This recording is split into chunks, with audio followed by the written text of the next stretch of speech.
sesión de la clase de el judaísmo del Nuevo Testamento y hemos comenzado en este nuevo ciclo habiendo ya dictado la clase del Evangelio de Marcos. Ahora ya hemos comenzado con la clase del Evangelio según San Mateo. Y ya hemos dictado dos clases anteriores que abarcaron el capítulo número 1, que en primer lugar nos dejó sobre la genealogía de Jesús o el origen de Jesús. Esto nos debe ayudar a conocer que José es el esposo de María, Mariam, como se dice en arameo. Y esto se pudo detallar aún más cuando se da a conocer sobre la anunciación del embarazo de Mariam, de María. Ella fue avisada por medio de un ángel para que se uniera con el que se había desposado, que es con José, dada que la costumbre era que se unieran a su prometido, al casi su esposo, para ya ser esposos, después de que se ha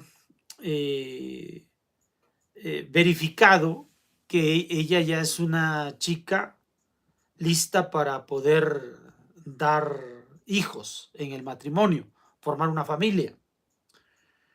Esta era la costumbre en aquellos días, sobre todo en los más jasídicos, que son conocidos como los esenios.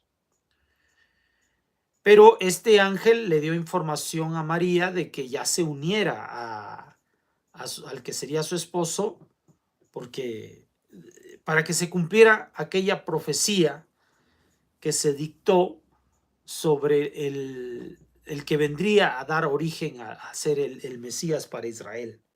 O sea, ella obedece. Finalmente va a quedar embarazada al unirse con José, obviamente, y ya este niño iba a estar cubierto por el don divino. Por esta razón es que se le va a conocer al momento de la vida de Jesús en el entorno en el que él vivía, como Immanuel, Dios con nosotros, es decir, que Dios favorecerá a su pueblo. Nada tiene que ver con que Jesús sea Dios. Este concepto, por supuesto, no está en el Nuevo Testamento en ningún momento. Bueno, seguimos hablando acerca de esto.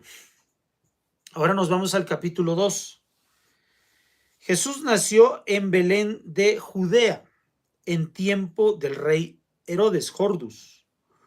Unos magos, magoi, que venían del oriente, se presentaron en Jerusalén, diciendo: ¿dónde está el rey de los judíos que ha nacido? Es que vimos su estrella en el oriente y hemos venido a adorarlo. El rey Herodes, al oírlo, se sobresaltó y con él toda Jerusalén. Así que convocó a todos los sumos sacerdotes y escribas del pueblo y les preguntó dónde había de nacer el Cristo. Ellos le respondieron: en Belén de Judea, porque así lo dejó escrito el profeta. Y tú, Belén, tierra de Judá, ¿no eres la menor entre los principales clanes de Judá? Porque de ti saldrá un caudillo que apacentará a mi pueblo Israel. Entonces Herodes, llamó aparte a los magos, y gracias a sus datos pudo precisar el tiempo de la aparición de la estrella. Después los envió a Belén con este encargo: id e indagad cuidadosamente sobre ese niño, y cuando lo encontréis, comunicádmelo para ir también yo a adorarlo. Ellos, después de oír al rey, se pusieron en camino. La estrella que había visto en el oriente iba delante de ellos hasta que llegó y se detuvo encima del lugar donde estaba el niño. Al ver la estrella se llenaron de inmensa alegría. Al entrar en la casa vieron al niño con María, su madre. Entonces se postraron y lo adoraron, abrieron luego sus cofres y le ofrecieron dones de oro, incienso y mirra. Pero avisados en sueños que no volvieran a Jordus, Herodes, regresaron a su país por otro camino. Bueno, vamos a hablar acerca de los Magoi. ¿Quiénes son los Magoi? Dice, había nacido ya Jesús en Belén de Judá, en los tiempos del rey Jordus.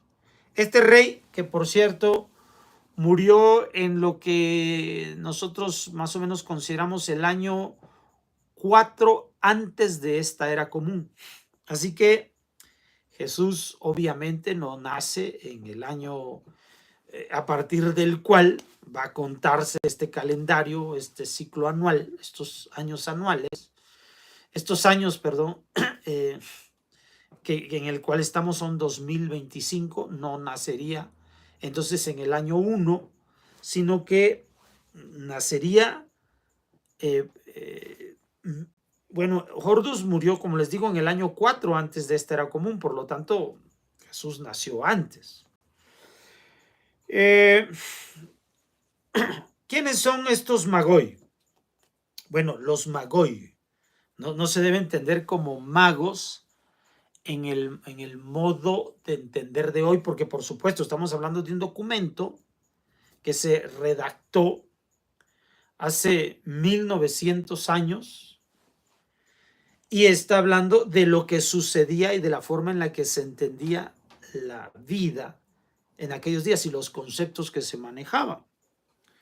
Y justamente eso es lo que se tiene que aplicar con toda la Torá, con los profetas, con el Talmud, con todo. Un documento, uno tiene que viajar hacia ese lugar y buscar comprender los conceptos de acuerdo a cómo ellos los comprendían, no de acuerdo a cómo los comprendemos hoy en día. O sea, no se debe traer esos conceptos acá, sino nosotros debemos viajar hacia allá. Y Baruch Hashem, que ha habido muchos investigadores, aparte de grandes sabios de nuestro pueblo, y gente investigadora, científica, que nos puede ayudar a conocer la forma de vida de aquellos días. Entonces, los Magoi, como dice aquí, habían venido de Oriente. En Oriente había una escuela, una sabiduría, un conocimiento muy antiguo, que es en lo que se conoce como Persia, lo que hoy es Irán. O sea, los persas antiguos o los iraníes antiguos, quienes precisamente habían tenido hacia el siglo VII antes de la era común, habían recibido o tenían entre sus tierras a nuestro pueblo en la Galut Babel. Por lo tanto, hubo un intercambio cultural, pensamiento filosófico entre los persas y los hebreos. Entonces, allí se conjuntó. Justamente, como ya les he platicado, en esa amalgama de conocimientos va a cobrar vida los orígenes del judaísmo.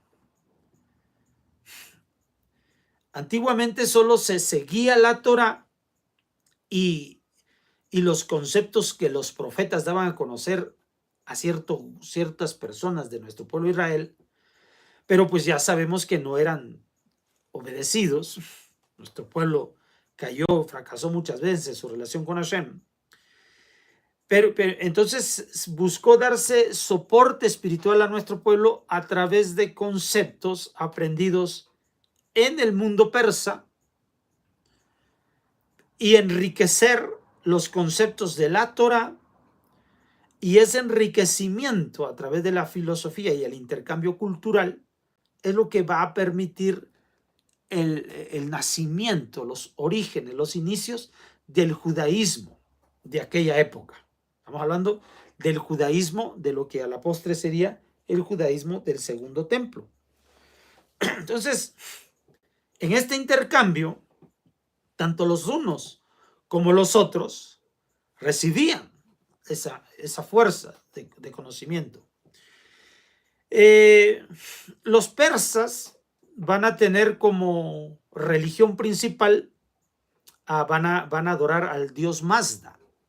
Es la forma en la que ellos conocen al único y verdadero Dios, lo que nosotros llamamos Hashem.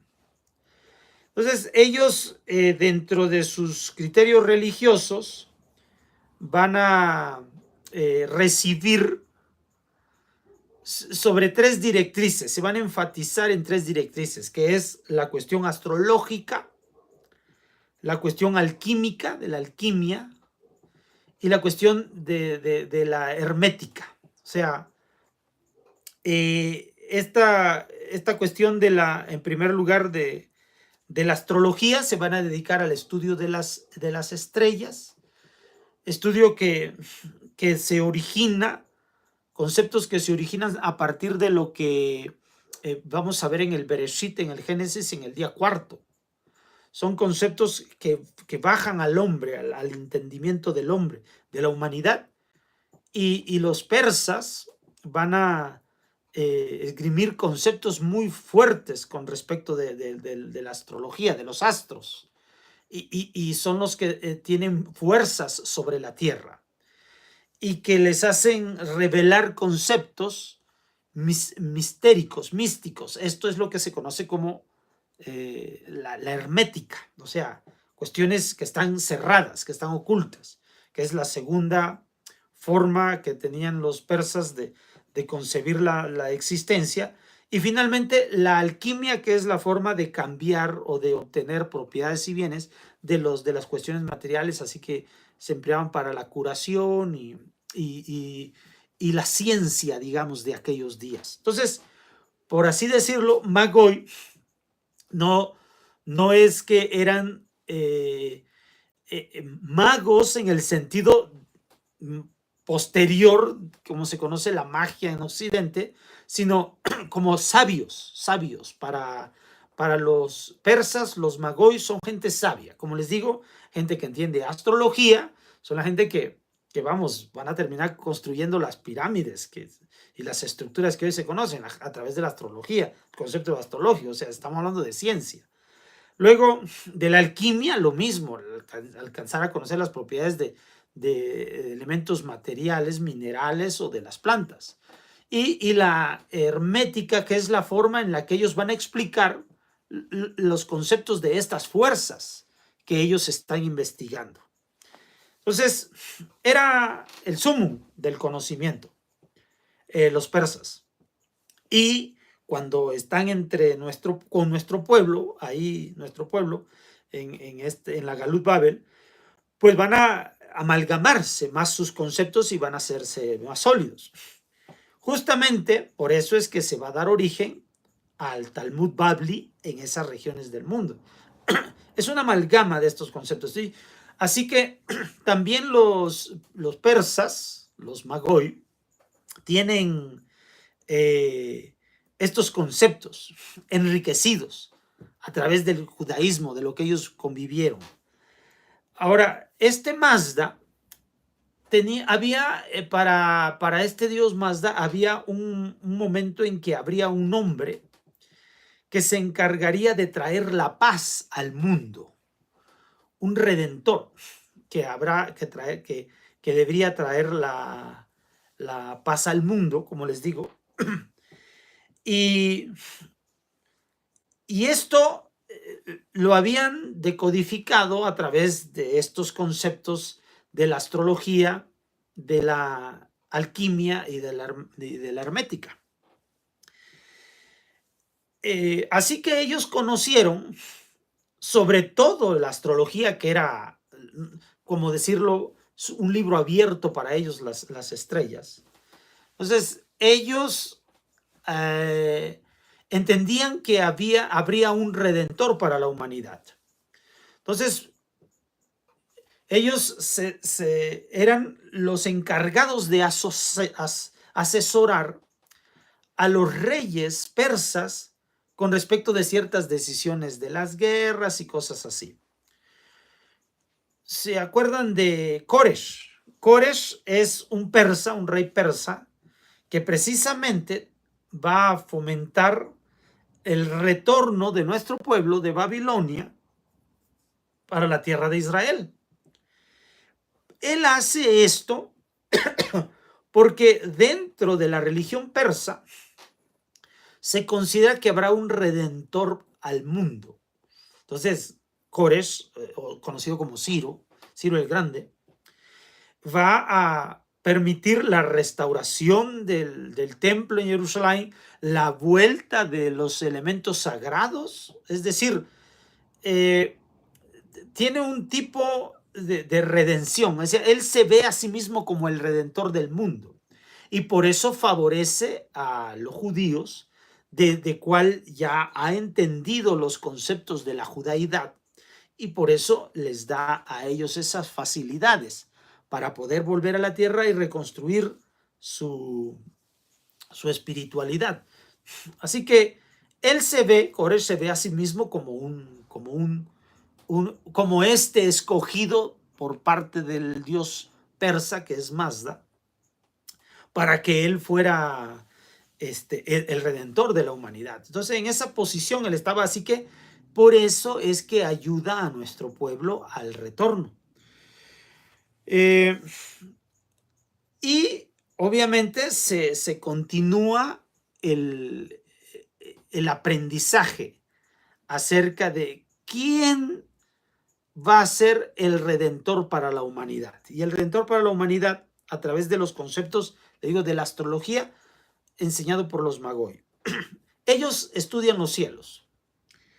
Hay una posición celestial que le va a permitir a los Magoi, a los astrólogos de aquella época, conocer los momentos puntuales que se van a dar a conocer en la humanidad. Esto es lo que le llaman, son los conceptos herméticos, o sea, místicos.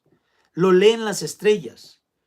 Las estrellas que leían ellos eran principalmente el cinturón de Orión, estas tres lucecitas que se encuentran en una sola línea, casi en la misma línea.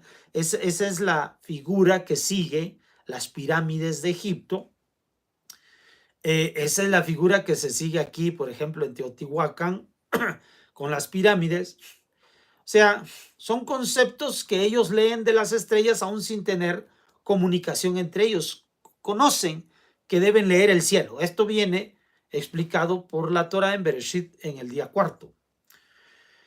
Este cinturón de Orión se llama cinturón porque Orión es ancho en la parte superior, ancho en la parte inferior, pero en medio hay una cintura, pues se llama el cinturón de Orión. Son 3 estrellas. Este cinturón de Orión anuncia por dónde será la salida del sol si uno puede mirar una estrella que se conoce como Sirio. Entonces, entre esta línea formada por el cinturón de Orión y Sirio, entonces uno puede comenzar a saber cuál es el momento, cuál es el lugar en el que surgirá el sol de cuando en cuando.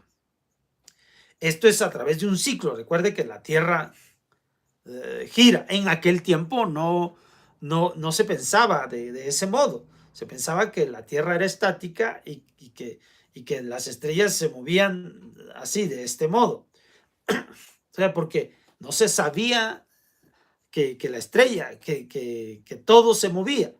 Solo se pensaba que la Tierra, dado que es el punto de observación, pues no se le nota el movimiento. Eso va a ser empezado a visualizar, sí, en épocas muy tempranas, por ahí de estas épocas, siglo III, siglo IV de esta era, pero se viene a consolidar porque ya se le puede dar explicación hasta hace 5 o 6 siglos, o sea, hasta que acuñamos conceptos para poder dar a conocer por cómo es que la Tierra se mueve y que la Tierra es redonda. por supuesto. Entonces, esta es una situación que ellos observaban. Por lo tanto, veían que dado la hermética que ellos creen de la misticidad, lo mágico que se revela a través de este libro abierto, pero que a la vista de la mayoría de la población está oculto, es un misterio. Ante los astrólogos esto revela una verdad, porque para los Magoi este mundo es sombra de una realidad profunda y espiritual, a la cual se busca llevar a través de estos conceptos materialistas. Es una cuestión espiritual, una cuestión superior a estos conceptos banales. Este es lo que piensa en realidad todos aquellos que estudian la espiritualidad en aquellos días. Así no importa de qué religión sea, hablando de aquellos días. Eso demostraba que así como el sol sale en el horizonte y después permanece alumbrando y después cae y entonces aparecen las sombras de la noche, y esto es una situación cíclica, la cual se repite día a día y de acuerdo a las estaciones del año, los 365 días del año, punto 24 y tanto, también habla del mismo ciclo. Pero había, aparte de eso, entonces que entender que la vida del ser humano, la vida de la humanidad es cíclica y que aparentemente así como el sol nace, después se apaga y vuelve a nacer para el siguiente día, y lo mismo pasa con los periodos de luz del día y de las noches, la sombra de las noches, que se van aumentando o acortando de acuerdo a la estación del año.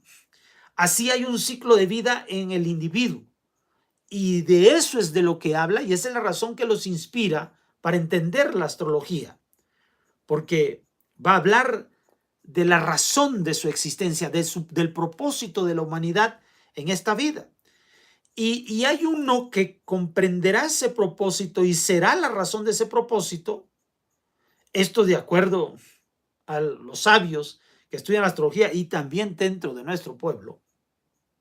Entonces van a entender que habrá uno que podrá ser el iniciador de esos conceptos en un grado profundo, porque ya ha habido maestros previos que han avanzado mucho, pero habrá uno que causará con ese conocimiento sobre toda la humanidad. Esto es lo que conocen los Magoi y que han pulido a través de que los hebreos han estado también en Babilonia compartiendo esos conocimientos con ellos. Y se da que en aquellos años también hay una señal en el cielo que se da entre Saturno, Júpiter y Saturno, en donde hay una alineación en ellos, lo cual ocurre en el año séptimo antes de la era común. Entonces, en aquel tiempo, esto también indicaba una dirección.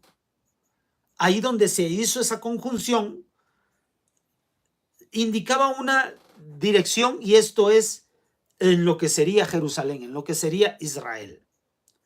Así que los Magoi dedujeron esto leyendo los astros, y entonces supieron que aquel que han esperado ellos ya ha nacido. Así que eso hace que ellos se dirijan a la tierra de Israel, principalmente a Jerusalén, a la búsqueda de este, que según ellos han leído en las estrellas, es el hombre que se encargará de redimir a la humanidad, entregando conceptos de espiritualidad extraordinarios. Esto es lo que hace. Lo han inculcado a los reyes, y por eso los reyes, como el rey persa, favorece a nuestro pueblo para regresar a la tierra. Fíjense que eso, por eso se registra en el Tanaj. Es tan importante que un rey persa permita que nuestro pueblo retorne a la tierra de Canaán y que se reconstruya la tierra de Israel y que se reconstruya el templo incluso y que los objetos sagrados también sean devueltos. O sea, esto habla del favor que el rey tiene, pero por los conceptos de astrología que vierten sobre ellos sus asesores. Así, de este modo, nuestro pueblo es favorecido. Estos reyes, estos magos van a viajar hasta la tierra de Jerusalén porque, o sea, van a ver el nacimiento de un gran jerarca, de un hombre prominente.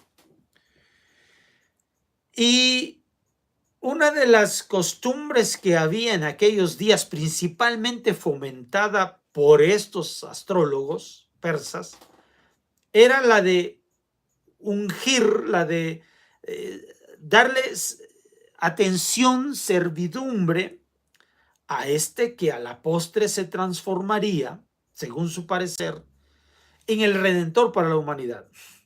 Lo hicieron con muchos reyes persas, lo hacen con Alejandro Magno, entregándole obsequios, que son, y obsequios que se le entregaban a los dioses de ellos, a Cronos, a Apolos, se les entregaban a ese tipo de ofrendas, de regalos, y que principalmente consistían en tres. ¿Por qué consistían en tres regalos? Porque son de acuerdo al cinturón de Orión, estas tres estrellas. Por eso incluso a esto se les va a considerar que son tres. Pero es la razón, tiene que ver con las estrellas, el cinturón de Orión. Por lo tanto, parece que la costumbre, la tradición oral dentro del cristianismo, sabe que tiene que ver con el cinturón de Orión. Obviamente eso no lo explican ahora, le dan otro tipo de explicaciones, pero parece ser que tiene que ver con esto, según se entiende en la tradición cristiana. Así que ellos van a llegar a Jerusalén, y van a buscar investigar dónde nacería, según la tradición judía, el que también sería el Redentor para Israel. Ellos traen los conceptos del Redentor para la humanidad. Recuerde que ellos lo aprendieron por esta amalgama, este cruce de información, cuando estuvieron juntos y se mantenían juntos desde entonces hasta estos días. Mientras Israel está esperando un redentor para ellos, los persas, los magos persas, están esperando un redentor para la humanidad. Entonces, la gente del pueblo hace llamar a Horus, al rey, quien se sobresalta cuando dice hemos venido a buscar al rey de los judíos que ha nacido, porque él sería para el rey de la humanidad, de acuerdo a los conceptos de los Magoi. Y entonces Horus mandó llamar a la gente conocedora de estos conceptos de la Torá y supieron que a través del profeta se dice que nacería en Belén. Así que se dirigen a Belén, no sin antes recibir la indicación también de Horus, quien se estremeció porque dice, a ver, momento, el único rey de los judíos aquí soy yo, porque estos vienen a buscar a uno que a la postre parece ser que vendrá a ser el rey de los judíos. Eso tambalea a Horus, pero pues finalmente va a darles la información que buscan. Obviamente, él está desde una posición política. Entonces, aquí vemos esta diferencia. Mientras unos lo van a buscar a Jesús desde ponerse a su servicio al entregar estos tres regalos y dice que lo adoran, en el sentido de lo que se hace con la realeza, o sea, es una atención de la realeza, la forma de entender adorar, no tiene que ver nada con la divinidad, tiene que ver con la realeza. Entonces le entregan estos 3 regalos que simbolizan precisamente esto de que él va a ser el rey, no solamente para los judíos, sino el rey para la humanidad entera. Esto es lo que se transmite a través de quiénes son estos hombres que visitan a Jesús.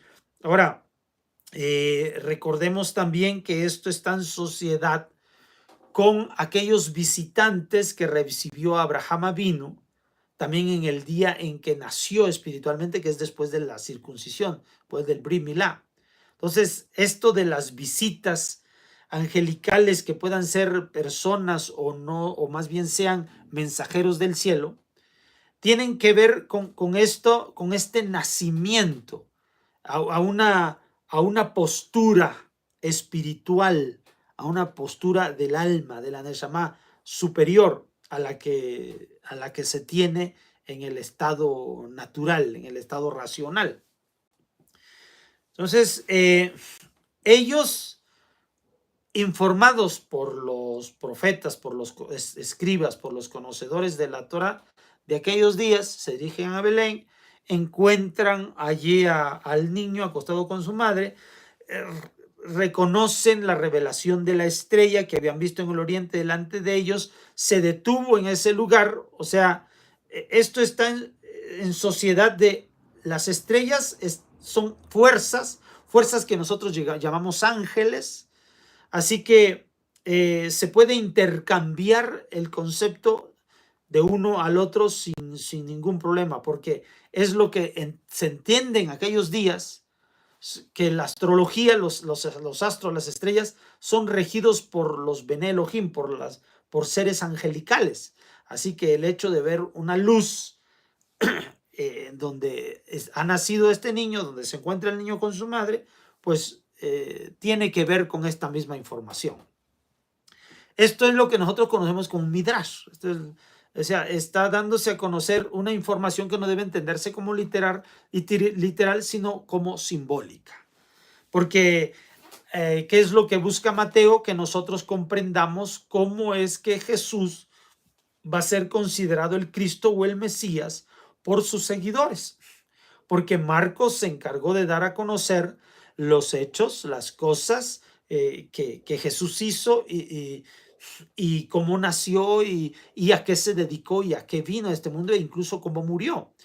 Entonces, todo eso ya queda entendido por la gente, los seguidores de Jesús, los seguidores de los apóstoles, pero hay una versión de Jesús que todavía no se comprende. Es cómo es que Él es el Mesías. Por lo tanto, el Evangelio de Mateo lo que está buscando es dar argumentos o fundamentos para demostrar que este Jesús es el Mesías. Entonces ya se da a conocer que viene por una orden angelical el embarazo de María al estar en contacto con su esposo José, pero porque le ha sido anunciado por medio de un ángel que este es un niño escogido. Este no solamente es escogido en ese plano íntimo, sino que también en un plano público, que es no solamente público, sino universal, que es la presentación de estos magos en el lugar del nacimiento de Jesús. Entonces, al llegar a la casa, vieron al niño con María, su madre. Entonces se postraron y lo adoraron, y abrieron luego sus cofres y les ofrecieron dones de oro, incienso y mirra. Estos son los obsequios que se le dan a los que son ungidos, son embestidos para que sean de la realeza. Esto dentro de los conceptos de los persas, de lo cual recogieron los griegos con Alejandro Magno, y de lo cual finalmente también recogieron los romanos. Como en este tiempo hay muchos lectores de la vida de Jesús que reconocen esta práctica de entregar a un elegido del cielo, porque un rey romano, un rey griego o un rey persa es elegido del cielo de acuerdo a los conceptos de aquellos días. Entonces están a través de esto exponiendo que Jesús es un elegido del cielo y que trasciende aún las fronteras, porque son gente que viene de Oriente, que también en su propia cultura, en sus propias costumbres y su entendimiento, pueden captar que este Jesús es un elegido. Así que no solamente hay una elección privada entre María y José, la anunciación de una elección privada, sino también hay se proclama de una elección celestial pública a través de lo que aquí ocurre. Así, de este modo, estos hombres también son avisados en sueños, esta cuestión hermética que también ellos saben usar y saben comprender, que no volvieran a Herodes para decir que ya han encontrado al niño, porque otra es la intención de Hordos. Por lo tanto, aquí entendemos que el que se opone al nacimiento o el que busca destruir la vida de este hombre que ha nacido no es una cuestión de entender la vida espiritual de un modo diferente al otro, sino una cuestión política. O sea, los hombres de ciencia, los hombres de conocimiento, los hombres astrólogos, los hombres investigadores, los hombres de fe, los hombres espirituales, están de acuerdo con el nacimiento de esta promesa. Los que se van a oponer lo van a recibir ellos en sueños. Los que se van a prohibir es el Estado, porque el Estado es el que encuentra que habrá un conflicto con él al nacimiento de este niño. Es decir, autoridad del hombre, la autoridad humana es la que se va a oponer al surgimiento de la autoridad espiritual que ya ha venido sobre esta tierra. Porque al final también Júpiter simboliza al cielo y Saturno simboliza a la tierra. Por eso al ponerse en conjunción, es decir, es el cielo sobre la tierra, el cielo en la tierra. Y este es el simbolismo que significa el nacimiento de Jesús. Así que el Evangelio según San Mateo lo que busca es dar fundamento de por qué Jesús es o será o ya ha sido para ellos, para la perspectiva de ellos, el Mesías. Recuerden que el Evangelio de Mateo se escribe 40 años, 30 años, 35 años más tarde de la muerte de Jesús. Entonces, la gente ya queda sabida quién es Jesús, pero ahora Mateo quiere revelar por qué es considerado el Mesías.